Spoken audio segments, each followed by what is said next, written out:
যারা medical aspirant আছো, একটা পরামর্শ তোমাদের জন্য, সেটা হচ্ছে এখন অনেকে মডেল টেস্ট দিচ্ছ, বিভিন্ন জায়গায় দিচ্ছ, 1 কোচিনে দিচ্ছ, 2-3 কোচিনে দিচ্ছ, অনেকে আবার 4-5টা কোচিনেও মডেল টেস্ট দিচ্ছ মেডিকেলের জন্য।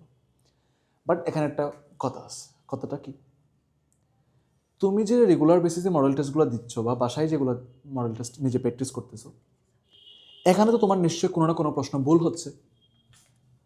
এই যে ভুল হওয়া প্রশ্নগুলো, কিন্তু তুমি অনেক স্টুডেন্ট আছে যে ভুল হওয়া প্রশ্নগুলো কেন ভুল হয়েছে, কোন জায়গা থেকে আসলে প্রশ্নগুলো দিছিল, কোন কনসেপশন মাথায় রেখে স্যার প্রশ্নটা করছে, এই সমস্ত ব্যাপারগুলো নিয়ে কিন্তু চিন্তা করে না।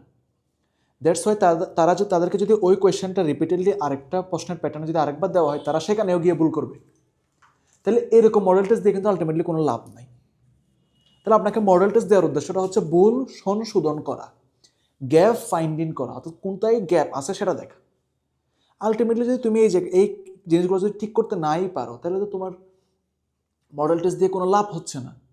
আর শোনো, লাস্ট মোমেন্টে এসে 5 জায়গায় 10 জায়গায় মডেল টেস্ট দিয়ে মানে আহামরি অনেক কিছু উদ্ধার হয়ে যাবে না। হ্যাঁ, পরীক্ষা দেওয়ার দরকার আছে, এটা ঠিক, পরীক্ষা দেওয়ার যে দরকার আছে এটা ঠিক, কিন্তু এমন না যে নিজের পড়াশোনা বাদ দিয়ে 1 ঘন্টার পরীক্ষা দেওয়ার জন্য আপনি অফলাইনে একটা ব্রাঞ্চে যাচ্ছেন, ওইখানে যাইতে আর হচ্ছে আসতে আপনার 30 হচ্ছে, তো আপনার হচ্ছে 60 মিনিট চলে গেল, আবার আপনি এখানে এসে টায়ার্ড, একটা পরীক্ষা দিতে গিয়ে আপনার 3-4 ঘন্টা নষ্ট হয়ে গেল, এমন করার দরকার নাই।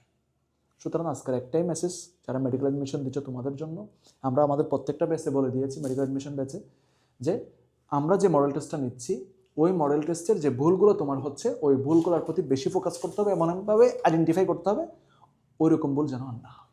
তাহলে ভুল কারেকশন করো, মেডিকেলের চান্স পাওয়ার হার বেড়ে যাবে।